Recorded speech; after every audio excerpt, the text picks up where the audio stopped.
j'ai fait un sondage à savoir qu'est-ce que vous vouliez voir comme animal, hérisson, tortue ou encore migale. Et en plus grand nombre, vous avez voté pour ces beaux hérissons. Donc approchez-vous, venez les voir de plus près, je vais vous les présenter. Donc, juste ici, à côté de moi, il y a Cactus. Donc, Cactus, une femelle hérisson qui est arrivée il y a environ, en fait, elle est arrivée en 2018, donc ça fait 2 ans. Donc, elle a environ 4 ans. Et ici, en train de tourner dans sa roue, nous avons le fameux Harrison Ford, donc un don de Sarah-Jeanne Labrosse. Il y a déjà 4 ans de ça, donc en fait 5 ans, c'est pas vrai. Donc Harrison Ford est maintenant rendu à 6 ans et demi, donc il avait 1 an et demi quand elle nous l'a donné, parce qu'elle partait pour de nouveaux projets en France et elle voulait pas que n'importe qui s'occupe de son fameux hérisson. Et Harrison Ford, c'est notre vedette chez les hérissons. Pourquoi? Parce que Sarah-Jeanne Labrosse a fait un super travail avec son petit hérisson. Elle le sortait, elle le promenait partout dans sa maison comme si c'était un chien. Donc son hérisson la suivait vraiment partout dans ses tâches quotidiennes. Donc c'est vraiment un hérisson hors pair. Il est super gentil. Mais compte tenu de son âge, Harrison Ford ne sort plus vraiment sur la route. Donc il est à la retraite au refuge. Donc il a le droit à des petites gâteries, des câlins, plein d'amour. Et évidemment, il continue à faire de l'exercice malgré que c'est un petit pépé. Donc, pour commencer, les hérissons. Peut-être que vous êtes étonnés de voir que ça ressemble à ça. Souvent, on pense que les hérissons, les porc-épics, c'est la même chose. En réalité, je vais vous parler de leurs différences. Donc, déjà en partant, j'ai des petites images à l'appui. Regardez à quoi ressemble en réalité un porc-épic. Porc-épic, hérisson, pas tout à fait pareil, hein, on s'entend. Donc, le porc-épic peut faire 1 mètre de gros. Donc, c'est vraiment un très gros animal avec des piquants qui sont vraiment très longs sur son corps et qui se retrouvent à certains endroits seulement, donc en grande majorité au niveau du dos et de la tête pour se protéger. Autre différence au niveau du hérisson et du porc-épic, outre la taille, c'est vraiment l'alimentation et les dents. Donc, le hérisson est un animal qu'on dit omnivore. Donc, il va vraiment se nourrir d'à peu près tout. Donc, autant de la viande, des insectes, il pourrait manger des fruits également. Donc, c'est vraiment un animal qui est considéré comme étant omnivore. Le porc-épic, il va plutôt se nourrir de végétaux. Et une chose qui va être très importante chez le porc-épic, c'est qu'il gruge parce que c'est un rongeur. Et les dents des rongeurs vont pousser à l'infini. Donc, ils n'ont pas le choix de gruger, de ronger des choses pour les limer comme il faut. Donc, je vous ai imprimé une petite image ici. Donc, ici, à côté, le porc-épic avec ses grandes incisives orange. Et le petit hérisson, il a des petites incisives, mais là, surtout de petites canines comme ceci qui lui permettent de bien attraper ses proies dans la nature. Donc, c'est possible qu'on fasse un petit changement au niveau de l'apparence, en fait, du setup, en fait, pour vous permettre de mieux voir encore les petits hérissons. Donc, ne vous méprenez pas, si ça bouge un petit peu, il n'y a pas de problème, c'est tout à fait normal. Donc, autre différence aussi avec les porc-épics et les hérissons, en fait, c'est que les porc-épics, ce sont des animaux qui sont d'excellents grimpeurs. Donc, on va très souvent les retrouver perchés en hauteur dans les arbres comme ceci. Les hérissons, de très mauvais grimpeurs. En fait, ça ne voit pas grand-chose. Un hérisson, ça n'a pas une très bonne vision et ça n'a pas une bonne notion des hauteurs non plus. Donc, si par exemple, là, on est sur une table et qu'ils ne regardent pas trop où ils vont et que moi, je ne fais pas attention, je ne les surveille pas, ils pourraient tomber de la table parce qu'ils ne se rendent pas compte qu'ils sont à une certaine hauteur. Donc, niveau grimpage, là, les hérissons, on cancelle le projet, sont vraiment pas très bons pour ça, alors que les porc-épics passent une grande partie de leur journée dans les arbres. Autre chose qui les différencie, les piquants. Les hérissons, même s'ils sont fâchés et qu'on les touche, si leurs piquants sont hérissés et qu'on les touche, il n'y a aucun danger que les piquants se retrouvent dans nos mains. Si on tente de faire la même chose avec un porc-épic, eh bien là, il y a forte chance que les piquants se ramassent dans nos mains. Et les piquants des porc-épics finissent avec un petit crochet qui va rentrer à l'intérieur de la peau pour bien s'agripper. Donc c'est pour ça que si un chien croise un porc-épic dans la rue et qui s'approche de trop près par curiosité, bien, il y a de fortes chances qu'il se ramasse avec plein de piquants au niveau de son museau, donc de très très longs piquants.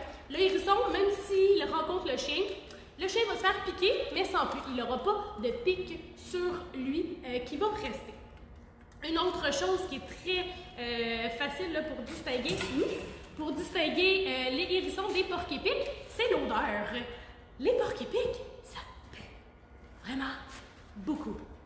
Les porcs-épics, en fait, ils ont une odeur qui fait penser un petit peu à l'odeur du swing.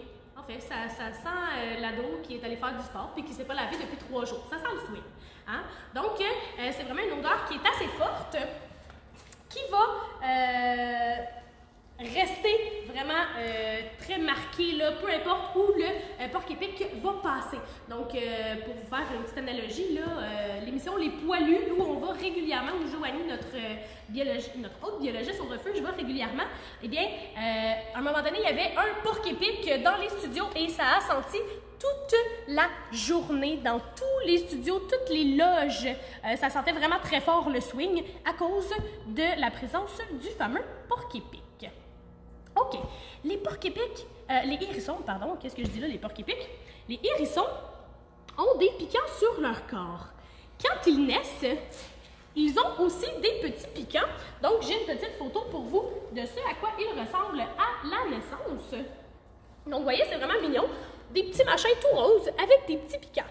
Et là, les petits piquants sont au nombre de 100 à 300 lors de la naissance et ils sont mous. Donc, ce qui fait que lorsque la maman va accoucher, elle n'aura pas de souffrance par rapport à l'accouchement. Bon, outre la souffrance d'accoucher tout court, mais elle n'aura pas de souffrance par rapport aux piquants sur les bébés. Donc, ces petits piquants mous-là, après quelques heures de la naissance, vont durcir et ils vont se multiplier aussi dans le sens où plus l'animal va vieillir, plus il va avoir de piquants sur son corps, jusqu'à avoir environ 5000 à 7000 piquants sur son corps à l'âge adulte. Donc là, je vais vous parler maintenant de l'alimentation, puis après ça, on va pouvoir se débarrasser de mon cobra qui est sur le côté ici. En fait, la raison pour laquelle j'ai un cobra sur le côté de la scène, c'est parce que je vous ai dit que les hérissons, c'était des animaux qui sont omnivores. Donc, ils vont se nourrir d'à peu près tout. Et dans la nature, une des choses que les hérissons apprécient beaucoup manger, ben, c'est les animaux qui sont venimeux. Les serpents venimeux ou encore les scorpions. Donc, pourquoi ils vont s'en nourrir? En fait, au niveau des serpents, ben, c'est parce que c'est très nourrissant, hein, plein de viande à manger. Au niveau du scorpion, c'est super intéressant. En fait, ça va être au niveau de leur défense. Donc, c'est vraiment un moyen de défense que de se nourrir des scorpions. Pourquoi? Le scorpion va avoir son venin dans son dard au bout de la queue. Donc, avec le venin au bout de sa queue, quand le hérisson va venir à le manger, ben, il va s'assurer que quand il est rendu au dard, il va percer le dard dans sa bouche avec ses dents et le venin va donc se répandre dans sa bouche et il va le mélanger à sa salive. Une fois que ça va avoir été bien mélangé, le hérisson va recracher sa salive sur ses piquants. Donc, ça ressemble un peu à ceci. Donc, ils ont une très très longue langue pour recracher leur salive sur leurs piquants. Et de cette façon-là, quand ils se sentent en danger et qu'ils se mettent en boule, ben, s'il y a un prédateur qui s'approche, c'est comme si les piquants étaient venimeux. Donc, le prédateur a encore moins envie de le manger parce qu'en plus de se faire piquer, bien, il va avoir les effets du venin du scorpion. Donc, je crois qu'on a une question. Allons-y. Oui, une question de Andréane. Quelle est l'espérance de vie des hérissons? L'espérance de vie des hérissons, en général, entre 7 et 10 ans en captivité, donc avec de bons soins. Je vous dirais que les mâles vivent généralement un petit peu plus vieux que les femelles parce que les femelles, bien souvent, ils vont développer des cancers au niveau de l'utérus parce qu'en captivité, c'est rare qu'on les fait reproduire et ça augmente les chances de développer des cancers. En nature, ils vont vivre beaucoup moins longtemps, donc plus ou moins 3 à 4 ans. Pourquoi? Parce que en nature, bien évidemment, ce sont des proies quand même. Ils vont être victimes aussi de la destruction de leur habitat Donc, ce sont des animaux qu'on retrouve dans les milieux forestiers. Donc, quand on fait de la déforestation, bien, on détruit leur habitat, ce qui a un impact sur toute leur vie autour et la reproduction. Et également, ils vont se faire souvent écraser par les voitures. Donc, lorsqu'ils traversent des routes, ils vont se faire écraser par des voitures. Donc, en nature, ça vit beaucoup moins longtemps qu'en captivité. Émilie, si tu veux, tu peux débarrasser le cobra maintenant. J'ai terminé d'en parler. Donc, on a une autre question. Oui, une question de Marilou. Est-ce qu'ils vivent en groupe? Est-ce qu'ils vivent en groupe? Donc, généralement, le scorpion est un animal qui est assez... Le scorpion, qu'est-ce que je dis là? Le hérisson, pardon, est un animal qui est assez solitaire. Donc, généralement, il va préférer être tout seul dans la nature. Mais je vous avouerai qu'en captivité, quand ils sont pas trop grognons et qu'ils ont été vraiment bien sociabilisés, ils réussissent quand même à vivre en duo. Une chose qui est bien importante, évidemment, on évite de mettre mâle et femelle ensemble si on ne veut pas avoir de bébés. Parce que les hérissons, quand ils ont des bébés, c'est toujours entre 4 et 6, puis ils peuvent avoir 2 portées par année. Et si, par exemple, on met une vieille femelle avec un jeune mâle fringant, eh bien, si le jeune mâle fringant a envie de se reproduire et qu'il met la vieille femelle enceinte, si elle n'a jamais eu de portée, eh bien, elle peut être à risque d'en mourir, de ne jamais se rendre au bout de la grossesse. Oui, une autre question. Une question de Pascal. Est-ce que le hérisson est hypoallergène? Est-ce que le hérisson est hypoallergène? À faible exposition, oui. À longue exposition, non. Malheureusement, c'est un animal qui urine beaucoup. C'est un animal qui lèche ses piquants, comme je vous disais tout à l'heure. Et généralement, quand on adopte un hérisson, c'est très rare qu'ils sont super détendus comme ceux que vous voyez devant vous. Donc, généralement, ils vont être pas mal tout le temps en boule parce que c'est un animal qui est super stressé à la base. Donc, juste le fait d'aller les flatter et d'avoir les piquants qui nous piquent, bien évidemment, ça fait rentrer la salive. Puis, on le sait, chez les mammifères, qu'est-ce qui est le plus allergène? L'urine, la salive et les poils. Donc, à faible exposition, par exemple, pendant une présentation éducazou, non, il n'y a pas de chance que vous développiez d'allergie, mais à long terme, vous pourriez effectivement en développer. Moi, par exemple, après 7 ans à travailler chez Éducazou, j'ai des allergies aux hérissons. Quand ils se mettent en boule et que les piquants sont redressés, que je me fais piquer, bien moi, je viens avec la peau boursouflée et ça pique. C'est une réaction qui est assez minime. On s'entend, je ne suis pas sur le bord de mourir, ça fait juste me démanger, mais c'est quelque chose qui peut arriver aussi. OK. Maintenant, si je vous disais, les poils sur leur bedon sont vraiment très très doux, donc évidemment, ils n'ont pas de piquant sur leur ventre, sinon ils se feraient mal eux-mêmes lorsqu'ils se mettent en boule pour se défendre. Et là, vous voyez, c'est Harrison Ford, qui est vraiment pas un très bon hérisson dans la vie, là, très poche pour se mettre en boule. Probablement qu'il ne survivrait pas longtemps dans la nature, hein, il n'est pas super bon, il n'a jamais été bon, en fait, pour se mettre en boule, parce qu'il est trop relax comme hérisson. Excuse-moi, mon chéri. Donc, ils ont du poil qui est vraiment sur le ventre et sur leur dos, ils vont avoir des épines. Donc, comme je disais, 5 à 7 000 épines sur leur dos à l'âge adulte. Et ces épines-là, en fait, ce sont des poils aussi. Ce sont des poils agglutinés. Donc, plusieurs petits poils qui vont être collés ensemble. Un peu si, par exemple, on vous donnait une référence, une analogie, là, on pense au niveau de la texture à cure-dent, à du riz, qui n'est pas cuit évidemment, ou encore à quelqu'un qui s'est mis un peu trop de gel dans les cheveux puis que ça a pogné en moton. Hein? Donc, la texture, ça ressemble grosso modo à ça, et c'est ça que ça fait les poils agglutinés. Donc, c'est vraiment comme une grosse mèche de cheveux, on met du gel dessus, ça se solidifie, poils agglutinés. Donc, j'ai des petits piquants ici dans mes mains, si vous voulez voir. Donc, ça peut arriver parfois que les hérissons vont perdre leur piquant. C'est tout à fait normal quand ils sont perdus en faible quantité. Donc, quand ça vient à être en trop grande quantité, bien évidemment, ça peut être un signe que quelque chose ne fonctionne pas bien dans leur environnement. La peau est trop sèche. Ça peut être un signe aussi pour nous mentionner qu'ils sont malades. Donc, voilà. Je vous ai dit aussi au niveau de l'alimentation tout à l'heure qu'ils allaient manger des serpents venimeux, des scorpions, mais évidemment, chez Éducazou, on ne leur donne pas de serpents venimeux ou de scorpions à manger. Hein? C'est pas super commun, ça ne court pas les rues. Donc nous, qu'est-ce qu'on leur donne à manger?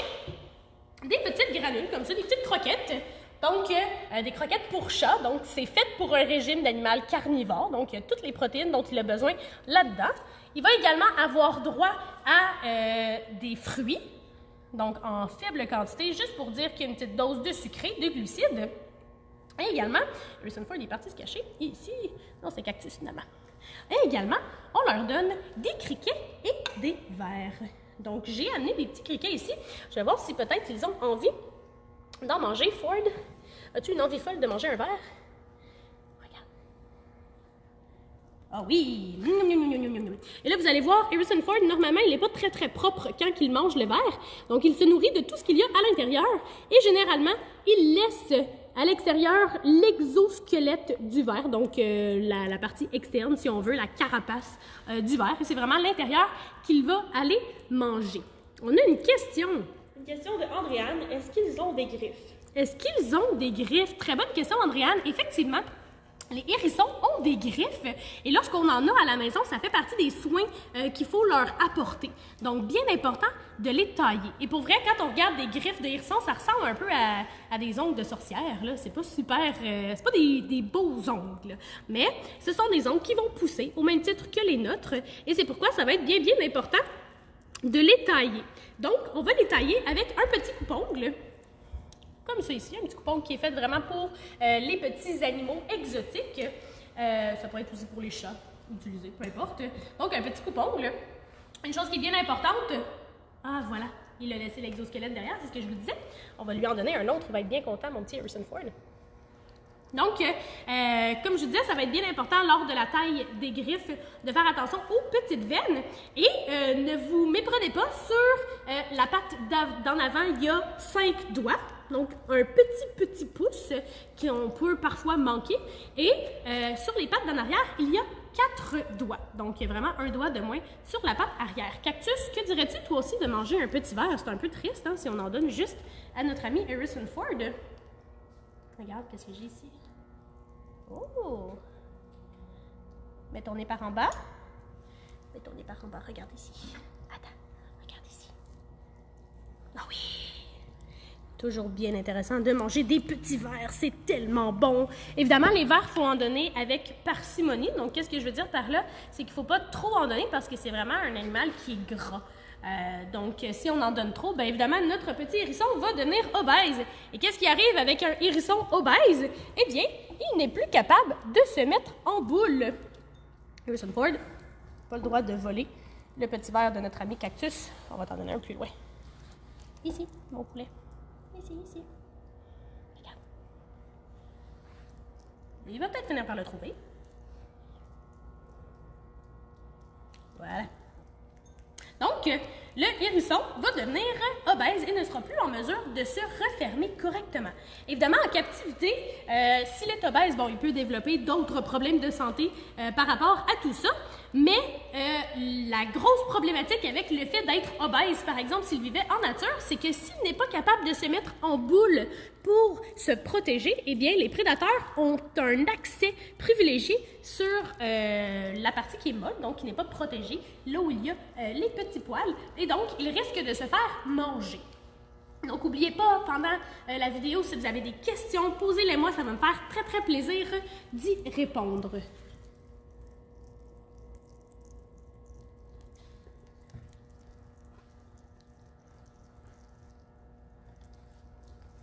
Donc, on a une autre question, oui. Une question de Sean. Combien est-ce que le hérisson peut mesurer et quel est leur poids?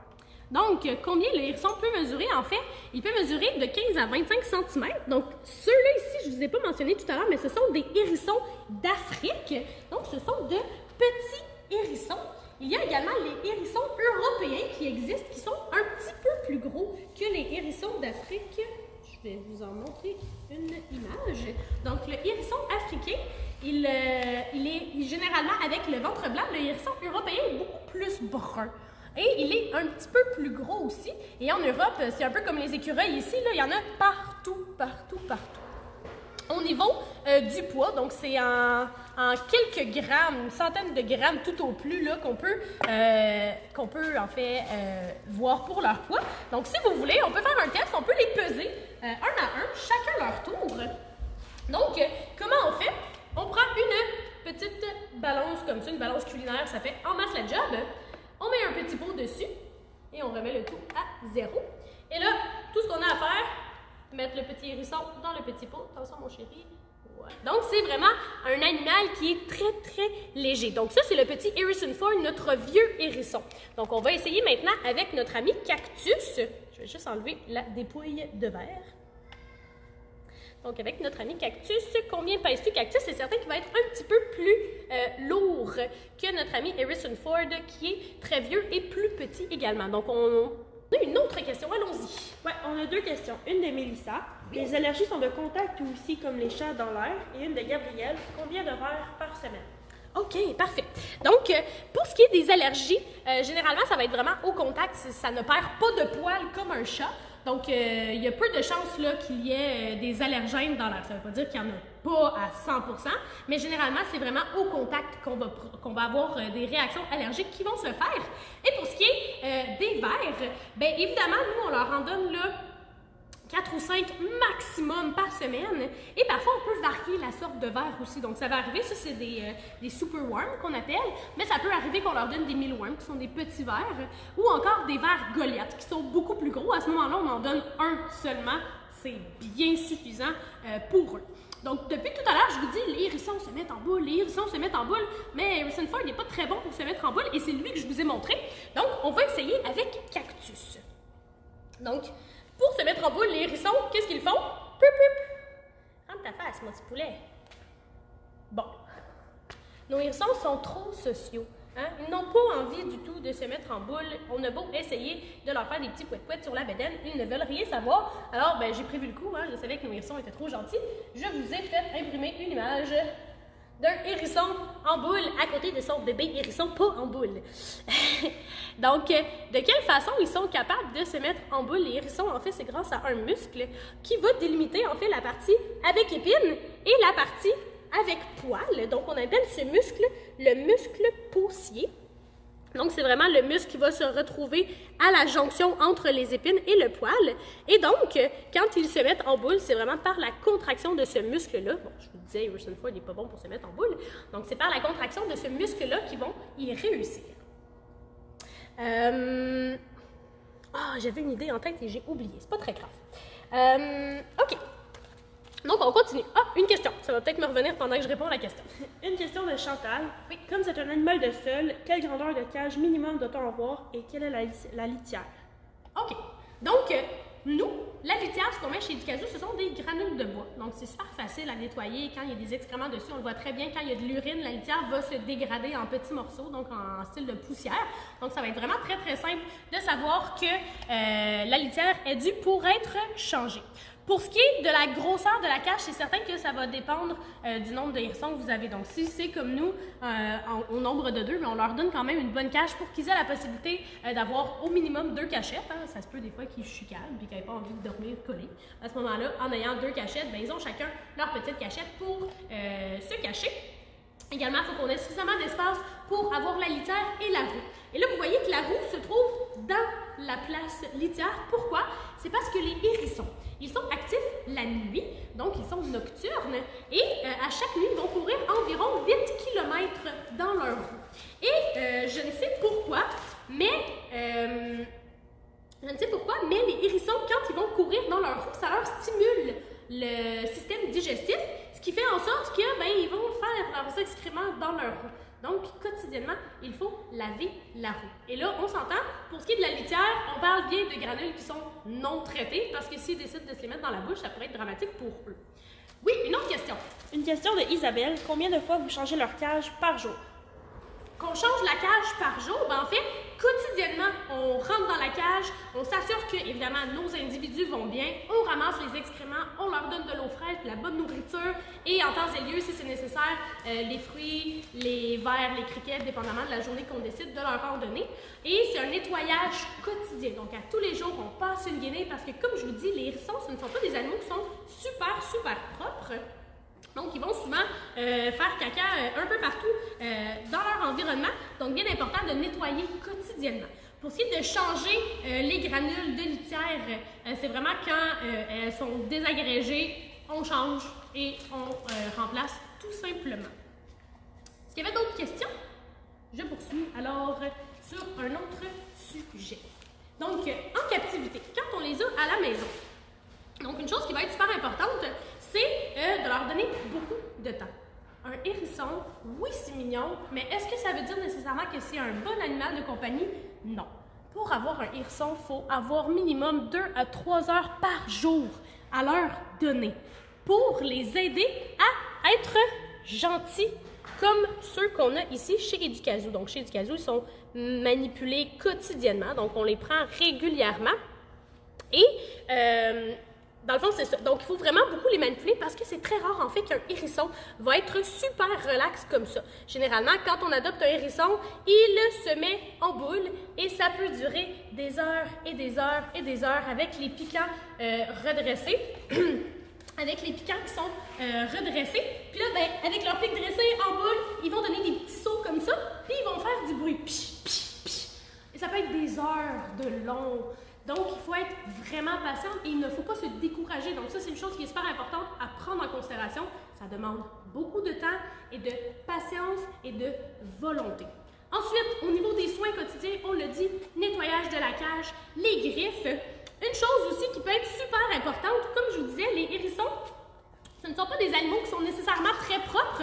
Donc, ça va arriver souvent qu'au niveau de leurs excréments, de leurs pattes, pardon, il va y avoir des excréments. Donc, un bain, c'est super important. Mais là, quand vous donnez un bain à un hérisson, on doit toujours mettre une roche dans le bain et un petit fond d'eau. Pourquoi?